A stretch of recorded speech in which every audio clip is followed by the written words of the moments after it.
ببغداد، مدينة الأصوات والمخاوف، مو كل جريمة بيها تصير بسلاح. بعض الجرائم تنرسم بالقلم وتنحفر بالهدوء. بعض السراق ما يلبسون قناع ولا يركضون، بس يمشون وراسهم مرفوع لأنهم ما يخلون أثر. وهاي القصة مو عن لص عادي، هاي عن مهند الزبيدي، رجل كل شي ما عنده غير عقل خطط أكبر سرقة بنك بتاريخ بغداد بدون لا يفتح باب ولا يكسر كاميرا. فكر، راقب، وقرر يضرب الضربة الأخيرة.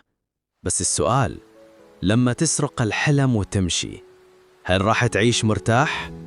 لو راح تبقى طول عمرك خايف من صوت الباب؟ هواي ناس تفكر إنه الحرامي دائما يوقع، بس مو كل مرة. مرات يصير أذكى من القانون نفسه، مثل قصة مهند الزبيدي، شاب من بغداد عمره بالثلاثينات، دارس هندسة بس ما اشتغل بيها، اشتغل بمحل موبايلات وبعدين انجر لطريق ثاني، طريق السرقات. بس مو أي سرقات، مهند كان عبقري بالهندسة وعبقري بالتخطيط. من بدايته كان يسرق صرافات آلية بطرق ذكية بدون لا يترك أثر، بس عينه كانت دائما على هدف واحد: بنك الرشيد، فرع الكرادة. فرع قديم، نظام الأمني تعبان، بس الفلوس اللي بيه ملايين. سنين هو يخطط، يراقب الحراس، الكاميرات، حتى توقيت تبديل الوردية. وجمع له فريق: حاتم خبير كاميرات وتحكير، سامي سواق هروب محترف، أبو رامي نجار قديم يعرف يحفر جدران وما يوقع.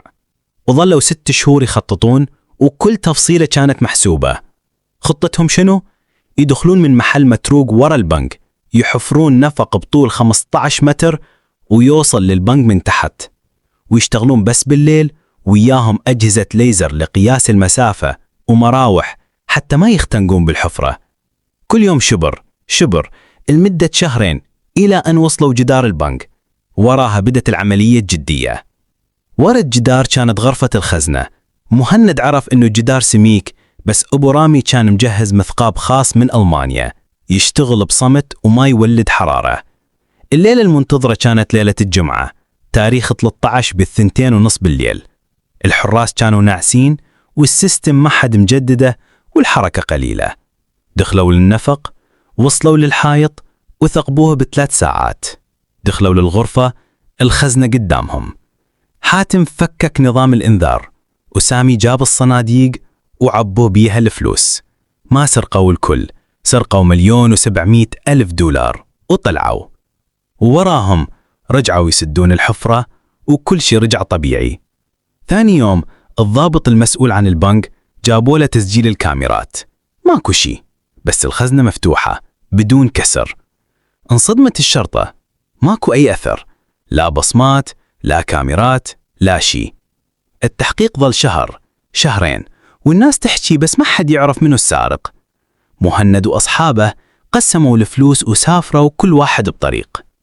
مهند راح الأربيل وبعدين تركيا، بس قبل لا يطلع سوى حركة غريبة. بعث رسالة صندوق شكاوى الداخلية كاتب بيها: أنظف سرقة بتاريخ العراق، مو كل سارق أزعر، بعضنا بس ذكي أكثر منكم.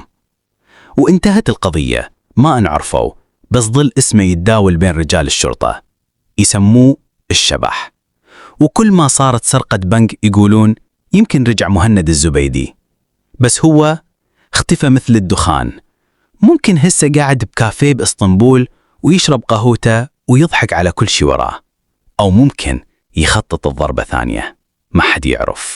مهند الزبيدي طار على تركيا، جلس أول فترة منطقة تقسيم، متخفي، لابس نظارات سودة، ما يحتك بأحد، كل شي يمشي حسب الخطة. بس المشكلة إنه حاتم ما التزم بالخطة. حاتم اللي فكك نظام الإنذار قرر يشتري بيت بالحارثية ويعيشها على العلن. صار يلبس ماركات، يشتري سيارات، والناس شافت الفرق، بلشت تسأل. جاره اشتكى، وصديق أخوه بلغ عن التغيير المفاجئ. ما طولت إلا وخابروا عليه مكافحة الجريمة المالية.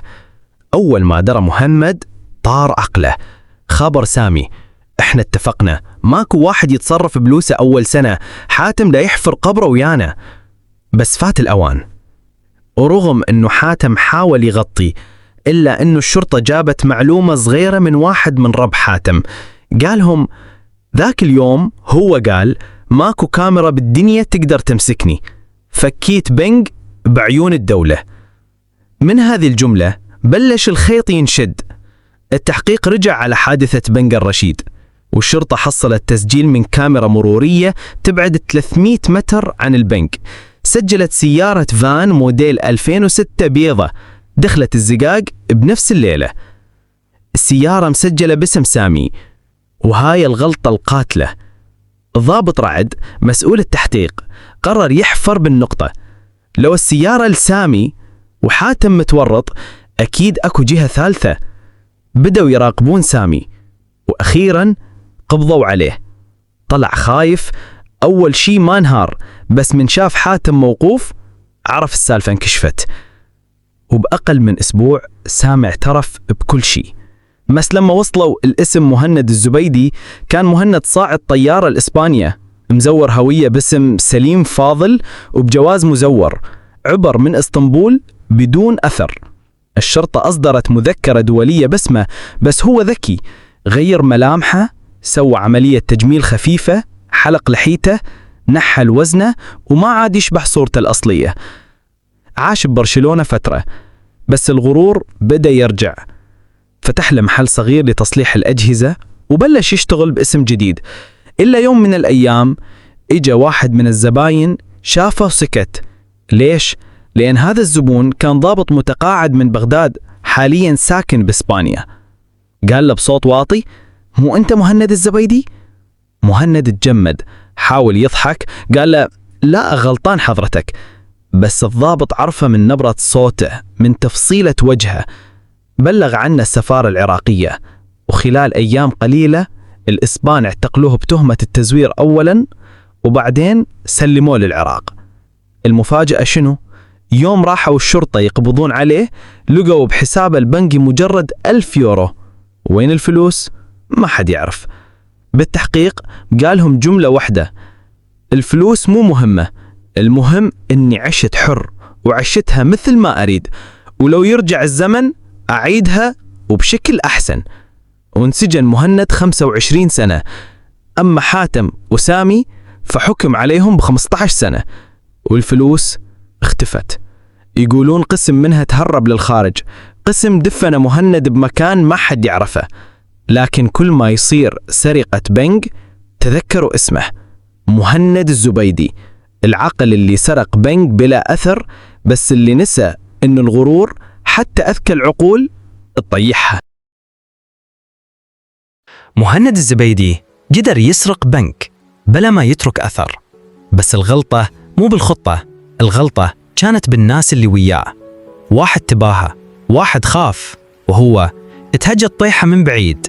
انمسك وانسجن، بس بعينه ما خسر، لأنه عاشها بطريقته وقاله وهو داخل الزنزانة: الفلوس تروح، بس الطيف اللي سويته راح يظل يلاحقهم طول عمرهم. وانتهت القصة، بس اسم مهند الزبيدي بقى مثل الشبح، يمر بكل تحقيق وما يختفي. إذا عجبكم القصة لا تنسوا الاشتراك بالقناة وتسجيل الإعجاب دعما لنا لنستمر بنشر المزيد إن شاء الله. دمتم في رعاية الله وحفظه.